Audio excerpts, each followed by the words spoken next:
Good evening, and to our dear viewers as well as our listeners, I would like to welcome you to the Unicaf University Open Lecture to celebrate International Women's Day, presented by the Ombudsman of Malawi, Ms. Martha Chizuma, and we are broadcasting live from the university's campus in Lilongwe. Though sadly, this event is happening without the presence of the public. As you are aware, we have a pandemic amidst us, and because of the restrictions for the COVID-19 pandemic. We at Times TV are delighted to be able to partner with Unicaf University to bring this event to you live and thus demonstrate our commitment to the ideals, principles, and goals on International Women's Day. The event is also live on the Unicaf and Times Facebook pages, where viewers can provide their comments. Before we move on, I would like to recognize the presence of our panel this evening, and starting from the Ombudsman, Ms. Martha Chizuma, followed by the Chair of the Unicaf University Local Advisory Board, Professor Nyovani Madisi, and the University Vice Chancellor, Dr. Robert Ridri. And may I invite Dr. Ridri to now welcome viewers on behalf of the university.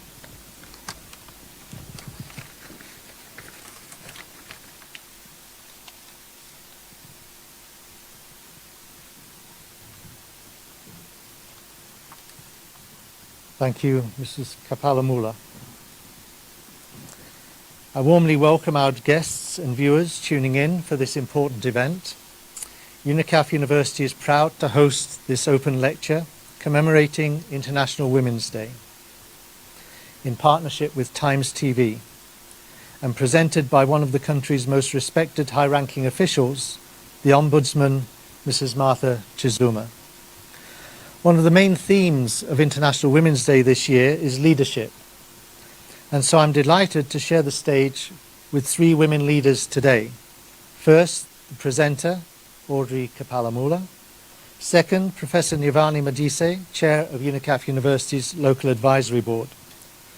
Professor Madise is a renowned academic who was recently appointed by the United Nations among a group of internationally renowned scientists to co-author the 2023 Global Sustainable Development Report.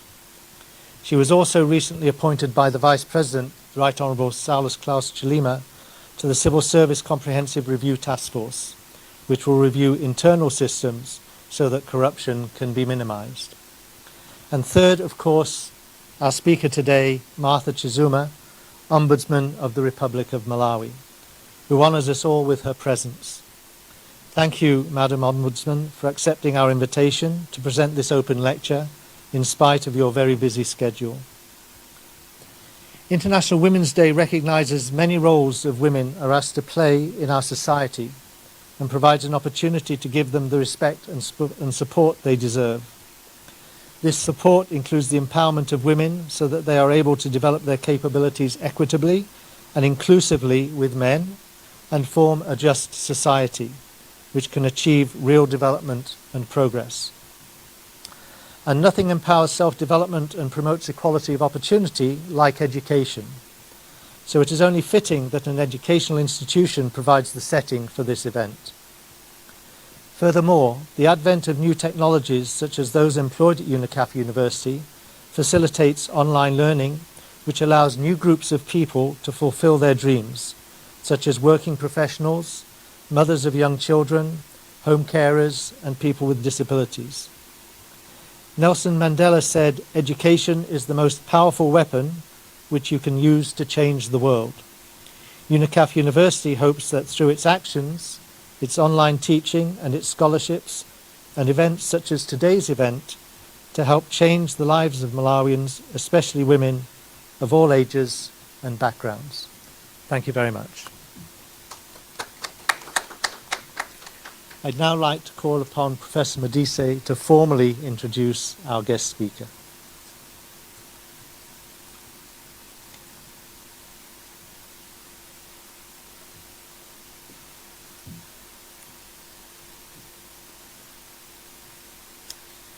On behalf of Unicaf University Local Advisory Board, it is an honor and a privilege for Unicaf University to hold this event and for me to introduce today's speaker, Martha Chizuma, Ombudsman of the Republic of Malawi. She is an ideal person to make a presentation on empowerment of women in commemoration of the International Women's Day. Martha Chizuma needs little introduction given her recent groundbreaking analysis and adjudications in recent months on issues associated with impropriety and maladministration and with abuse and misuse of power and authority. Speaking as an academic, what is also worthy of note is not just the decisions made by the Ombudsman, but the clarity and the simplicity with which the analysis and presentation she makes. By focusing on basic principles, she manages to express potentially complex issues in a way that the general public can understand. Martha Chizuma was appointed the Ombudsman of the Republic of Malawi on 1st December 2015. Her holding of the position of the Ombudsman constitutionally makes her a Commissioner of the Malawi Human Rights Commission, a Commissioner of the Malawi Police Service Commission, and an Inspector of Prisons. She holds a Master's of Law with credit in International Law and World Economy from the University of East London, which she obtained in 2007. And she also has a Bachelor's of Laws Honours degree from the University of Malawi from 2002. Martha served as legal counsel for Limberleaf Tobacco Company from 2011 to 2015, where her main responsibilities were to attend to all legal matters for the company. Before joining the private sector, she worked with the Malawi government as a judicial officer for about 9 years. Between 2002 and 2011, she held various judicial positions, including Senior Resident Magistrate, Assistant Registrar of the High Court and Supreme Court of Appeal, and Deputy Chairperson of the Industrial Relations Court. In all these positions, Martha made some profound contributions to the development of jurisprudence in many legal areas. In her present role as Ombudsman of the Republic of Malawi, Martha has implemented a number of strategies which have improved and strengthened and enhanced the operations of the Ombudsman Office in Malawi. The repositioning agenda, which involved shift of focus to investigating maladministration cases in service delivery, has seen the office contributing more to the governance discourse in Malawi and become more relevant to all the 18 million Malawians. The Hospital Ombudsman platform has seen emphasized in gender equality discourse is the fact that gender inequality does not only affect the targeted victims, that is women, but rather the whole spectrum of society. Inequalities between men and women go as far back as time immemorial, and for a long time were, and in some scenarios continue to be anchored by laws, systems, and some deep-rooted cultural and traditional practices which have been responsible for keeping women at a disadvantageous and subservient position to men. By disadvantaging women, the world has disadvantaged itself. Worldwide, women form about half of the population. In Malawi, women form about 52% of the population. Leaving women out on the development agenda means leaving almost half of the population from the agenda. There will be no true developmental progress unless women are part and parcel of the whole process. This, in my view, should be a matter of common sense. It is in this context that it should be a matter of everyone's choice to challenge gender inequality and other biases. This evening, I just want to share a few of my thoughts on why challenging gender equality is a matter of justice for the victims, but also as something that benefits society as a whole. I'll also share a few of my thoughts on how we can challenge gender inequality at both national and individual level. In doing this, my focus will be on inequalities in education. I'm at an education institution, so that was an obvious choice, and employment world. But also we'll look at the benefits of putting women in decision-making position as a motivation for challenging inequalities. The first area that I believe gender inequality is quite obvious in this country is the low numbers of women in formal employment.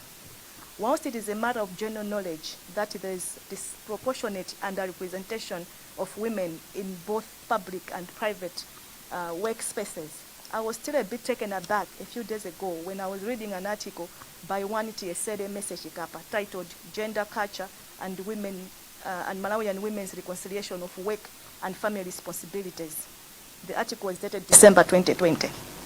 The article highlighted some statistics of gender disparities in employment by showing that in Malawi, more women, that is 58%, than men, around 48%, are working as on account, meaning they are self-employed and do not engage employees. Additionally, more women, 67%, than men, 57%, are involved in precarious work, meaning they have no any social protection at all. What is even more interesting is that although women's participation in formal employment is low at 6.4%, and that they are mostly in precarious work, they play a critical role in maintaining their families through informal work and unpaid family work.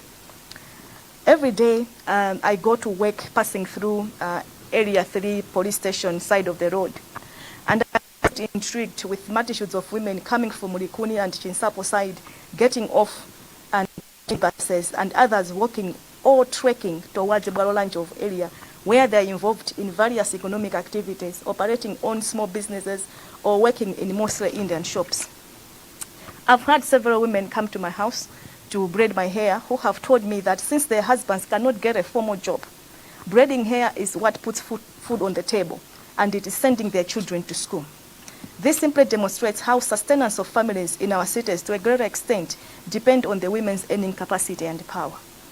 Moreover, one thing that I've always noticed when I go to my village in Kwagwanji is how you almost all the time find some men loitering around the market or trading centers, playing bar or drinking beer, usually after morning hours, whilst their wives are still laboring it out in the garden and or getting involved in some other economic activities just to keep the family going. The point I'm trying to make here is that despite all the hardships they meet and all the obstacles placed before them, women's contribution to local family well-being cannot be ignored and undermined. However, this being precarious work, it means that they are exposed to all sorts of danger, including sexual violence. I would like to demonstrate this by a very well-known case that most of you are aware of. In October 2019, in my capacity as Commissioner of the Malawi Human Rights Commission, I was involved in some high-profile investigation of sexual violence allegations against the members of the Malawi police that were made by a group of women from Pingu and Mbwatalika area. Majority of the alleged victims were young mothers and wives, mostly in their late 20s or early 30s. The story on this day is that when the police allegedly started entering the villages in these areas and firing tear gas and harassing people, most of the villagers, including most of the husbands of the victims, fled from the villages and hid in nearby dumpos. The majority of the victims at this time were doing various pieceworks in various places across the two villages. Some were involved in brick making, others were selling charcoal at Pingu market. Such that when all this incident was unfolding, it took them time to flee from wherever they were to go back to their villages. Upon reaching their villages, they found the villages completely deserted. And that was the time that they met the police. And it was at that time that the sexual assaults allegedly happened. This is just one of the dangers that women are exposed to when they're involved in the informal work that they do. But even for the 6.4% women in the formal sector, most of them are in lower positions because of their education qualifications.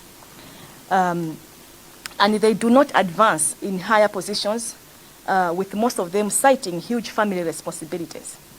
It is clear gender culture plays a big role in how they reconcile work and family life. And as Mrs. Chikapa in her paper argues, childcare is not only or in fact the main issue in this case. In fact, most working women can access affordable childcare in Malawi, which makes it easy to reconcile work and family life. However, there are other factors like cultural norms that shape spousal attitude towards a working wife and also sometimes societal expectations over a woman. In as far as cultural norms are concerned, the positive attitude of the spouse towards his wife's career has a very positive impact and greatest influence in reducing conflict between career and family. Where, however, men regard a woman's career as a threat to their masculinity or just don't seem to appreciate its importance, they will always find ways of frustrating her, and this automatically puts conflict between family and career for the woman and eventually affects career advancement. In terms of expectations themselves, Mr. Chikapa study finds that there are some society expectations placed on women on what they are expected to do that sometimes conflicts with their career advancement. The expectations placed on a Malawian career woman are huge and go just beyond childcare. She's supposed to ensure that the home is well stocked with food, the laundry is done, and the kids have their homework in order, manage and handle the extended family politics, attend to community obligations, and somehow still expected to perform above the man at the office. Whether your concern is the large number of women involved in precarious work with all its associated dangers, or indeed the depressing small numbers of women in formal sector, where they are subjected to some gender norms that further impede their career development, what is clear from all this is that gender inequality starts right from the education system itself. According to USAID, even with abolishment of school fees in primary school, national education data for Malawi show that 62% of girls who enroll in Standard 1 continue to Standard 5, and only 29% remain enrolled from Standard 1 to Standard 8. In 2016, less than 40% of those who enrolled in Standard 8 in the previous academic year transitioned to Form 1. Even fewer girls access higher education. In 2016, for every female enrolled, 1.7 males were enrolled in higher education. There are so many general obstacles that children of Malawi are faced in attendance of schools, like long distances, when you're in secondary school, non-availability of fees. However, you would think that the problems are only in secondary school. A month ago, I even had a rude awakening about the poverty levels in this country when I listened to a news article on the radio which talked about a large number of primary school pupils in Dowa who would miss exams that would assess their suitability to go to the next class because they could not afford to pay 500 kwacha exam fees. But over and above these problems, for girl child, she has to deal with increasing demand of household labor as a result of rising poverty levels, which requires the girl child to lend a hand in one or another in household chores, as the parents try to look for survival means. Increases in early marriages and pregnancies, poor physical and sanitary conditions, increases in gender-based violence in rural areas, and sexual harassment of girls by male teachers and fellow students. The issue of sexual harassment is another way gender inequality raises its ugly head. Whilst it is a fact that not all men sexually harass, the fact remains that most of the sexual harassment is committed by men. The traditional gender expectation of men is that they are supposed to be tough, strong, and not exhibit any signs of weakness. When such attributes manifest themselves in some form, inflicting harm to a woman, society rationalizes their behavior as an aspect of the masculine entitlement. From an early age, these intrusions are dismissed as boys' behavior and not seen as a valid form of harm. I'm not sure whether the number of cases of sexual harassment has risen, or it is just because of social media that we are now aware of the incidents of sexual harassment. Whatever the case, the sexual harassment incidents reported in this country from last year to date should cause a concern for every right-thinking Malawian. With sexual harassment, we are actually dealing with a national crisis at the head of the social cultural fabric of our society. At the center of this crisis in Malawi is a deeply entrenched community belief in male superiority and male entitlement to sex. Moreover, we live in a social cultural context where the burden of sexual purity and family honor is largely placed on a woman. And within that social context, there is less or zero pressure placed on men to stop coercing sex, thereby creating an environment where rape or sexual assaults can occur with impunity. As a result, there's a general silence surrounding sexual harassment. In my capacity as Ombudsman and also Commissioner of the Malawi Human Rights Commission, I've seen sexual harassment charges being withdrawn because the victim cannot stand the possible personal and family shame of going through a trial. In some instances, the victims of sexual assaults are usually dependents of the perpetrators, and these are biological fathers or other relations, and they cannot report them because that man is their only source of survival. Those who have had the guts to report are not only destitute at the moment, but are being maligned by the whole family. I've heard of women who, in trying to keep their marriages intact, have even connived with their husbands for him to sexually assault their own biological daughters. It's totally depressing stuff. If you cannot decide to challenge this evil for what it is, then I urge you to choose to challenge it because of the devastating effects sexual assault has on its victims. In her remarks in Abuja on the occasion of the commemoration of the International Day for the Elimination of Violence Against Women, the United Nations Deputy Chief Amina Muhammad said that rape and other forms of violence against women and girls are among the most devastating human rights violations to any individual and indeed any country, as it has serious consequences of achieving equality, development and peace and the fulfillment of human rights. Such consequences range from short to long term, physical to psychological, contraction of sexually transmitted diseases and consequently they are spread like AIDS, withdrawal trauma, reduced ability to participate in social economic activities, damage to a woman's confidence resulting in her fear to venture into public spaces, which more often than not curtails her education, which in turn limits her income generating opportunities. The list is too long to exhaust here. All in all, I believe that it is a matter of justice to fight for gender equality in education, employment, but also in areas of sexual harassment. It should feel wrong that just because one was born female, she should be expected to suffer these injustices. If none of the challenges above do move you to challenge gender inequality, then choose to challenge inequality, because in a world where women are treated equally, we all win, literally. As already mentioned above, women make 50% of the world population. In Malawi, women make 52% of the population. This means that if we leave women behind, we are leaving out more than half of Malawi's potential and creativity, and therefore half of the development. Women need to be part and parcel of the development process.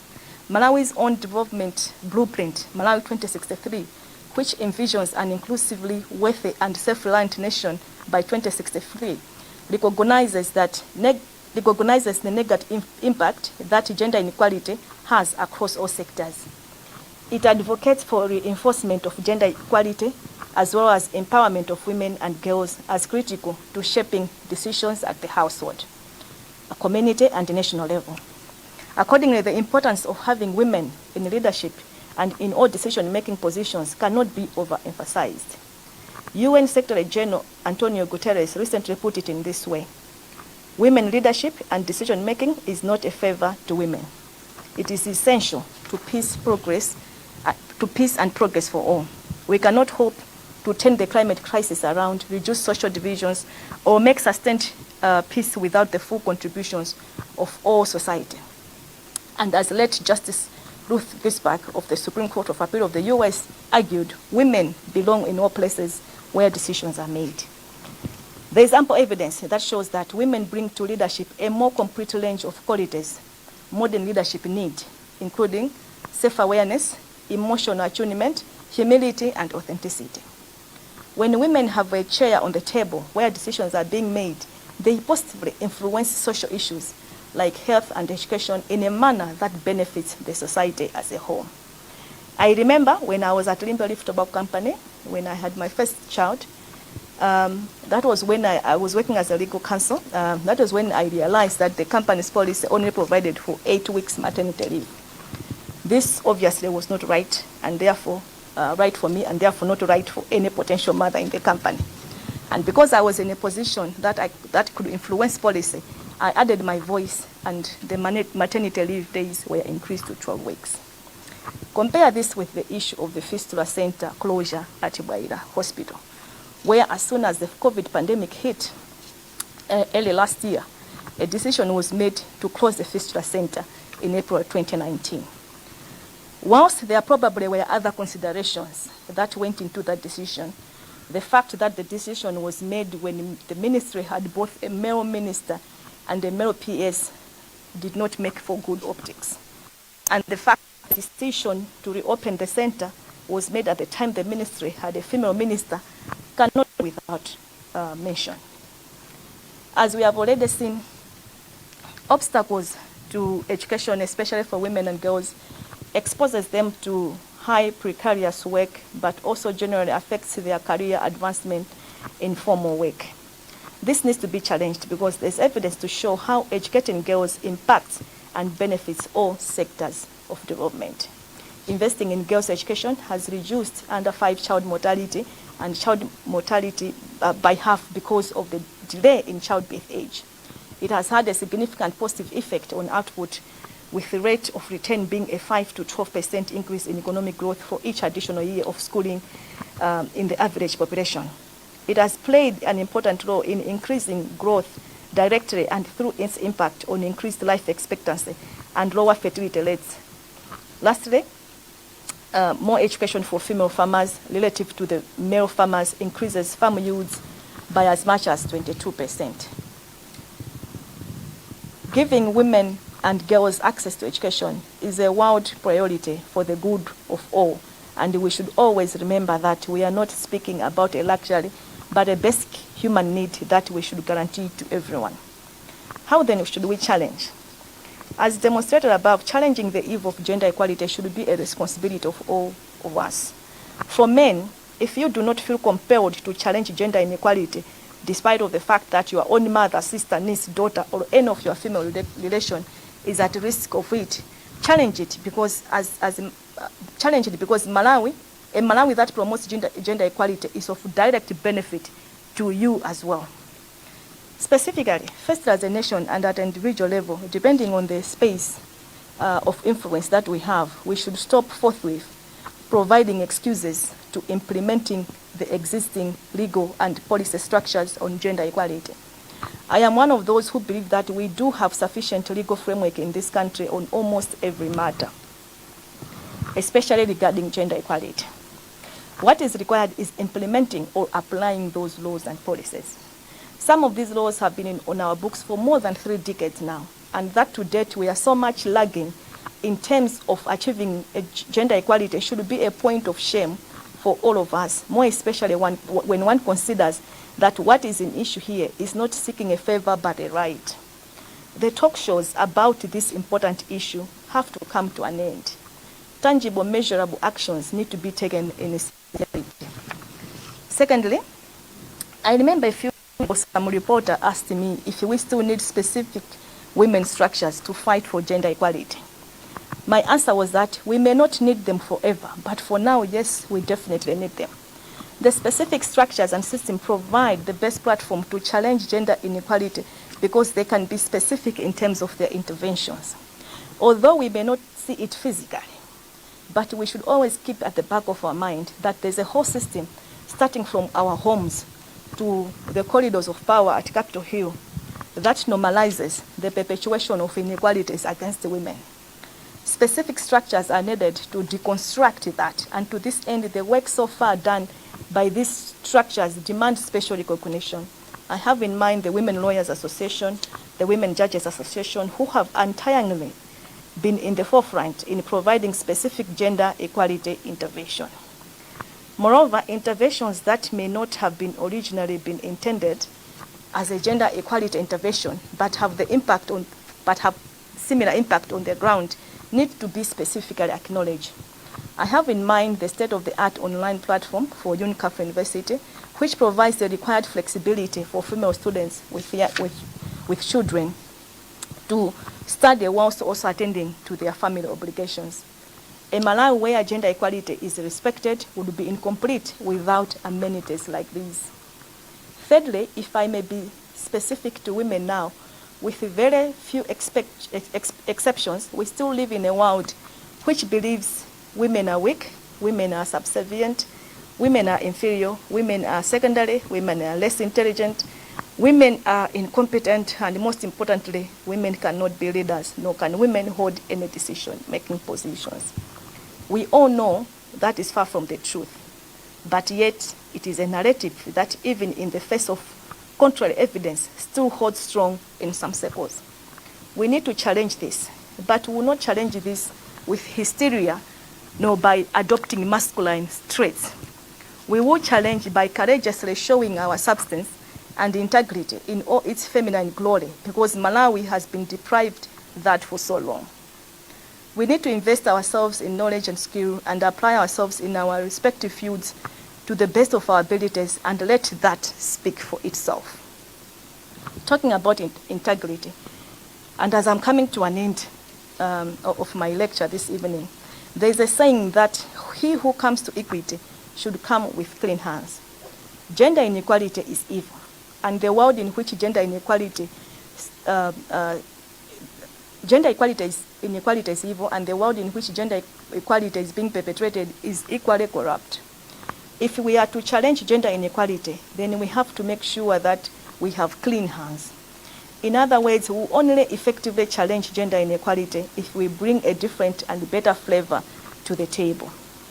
The problem of gender inequality is quite deep and has different facets to it. It will require a certain kind of courage to successfully challenge it, and that courage can only come from a place of integrity.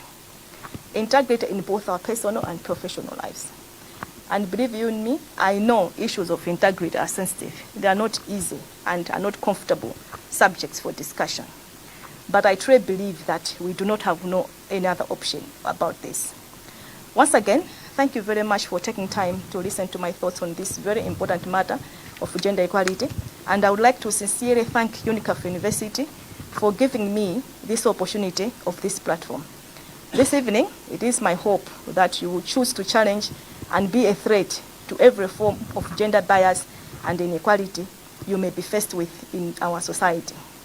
But if tomorrow you cannot remember anything I've said this evening, I hope you will remember that behind you are the challenges you have made. Before you lies new possibilities. Today, choose the direction of your life. I hope you do choose to challenge gender inequality. I thank you for your attention.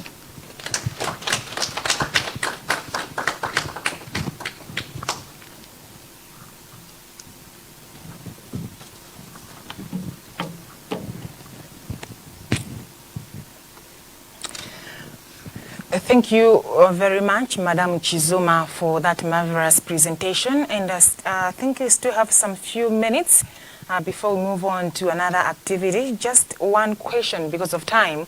There is one question that I would like you to respond to. And it goes like, you hold a powerful position with a lot of responsibilities and lots of expectations. Does this sometimes scare you? Just briefly respond to that question before we move on to another activity.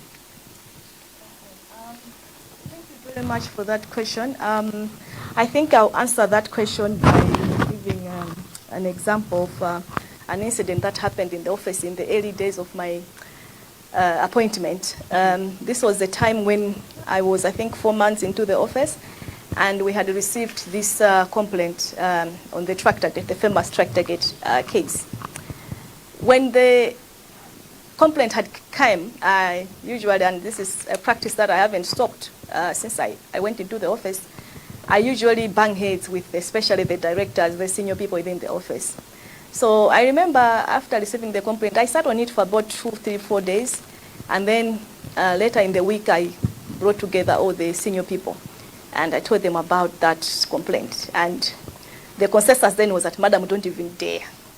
At that time, the office was very low on the funding that you used to get from government.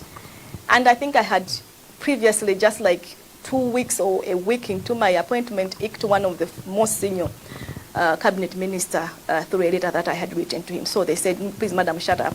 So I kind of said, okay, we'll just sleep over this and let it pass. I think a week later, I was reflecting within myself. I said, okay, so you are now ombudsman. Is this how you want to discharge your functions in this office, to base your decisions based on fear? Immediately I said, no way. That's not the kind of a person that I am.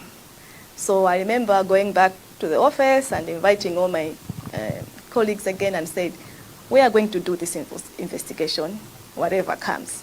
And that's what we did. So in answering your question, I get threatened sometimes. That's normal for every person. But over time, and this is something that I've come to realize over time, is that people who come to you with threats, it means that they've got really nothing substantive against you. So the only thing that they rely on is threats or bribes or whatever. So I don't waste time with people like those. I handle the possibility of physical threat that can come to me, but otherwise I simply stick to substance. So I get threatened that so long as that threat is outside anything substantive, I really don't mind. All right, thank you so much once again, Madam Chizuma, for an enlightening talk, and I'm sure it has excited everybody, including us in this room, and as well as those that are watching us live on Unicaf Facebook page, as well as Times Facebook page. In recognition of your memorable talk here, today Unicaf University would like to present you with a commemorative gift, and I call upon the Vice Chancellor, Dr. Ridri, to make the presentation. Madam Chizuma, thank you very much for your presence and stimulating talk. Thank you. I think also that final story spoke many volumes and will go down in lots of people's minds. Thank you. So thank you very much. This is a commemorative plaque, Thank you. which we hope you'll remember the event. Thank you. Thank you so much.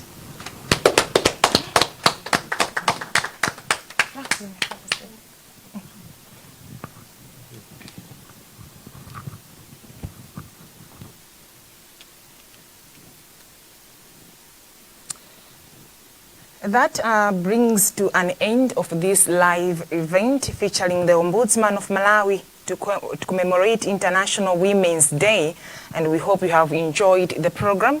We wish you a good evening from Unicaf University campus here in Lilongwe.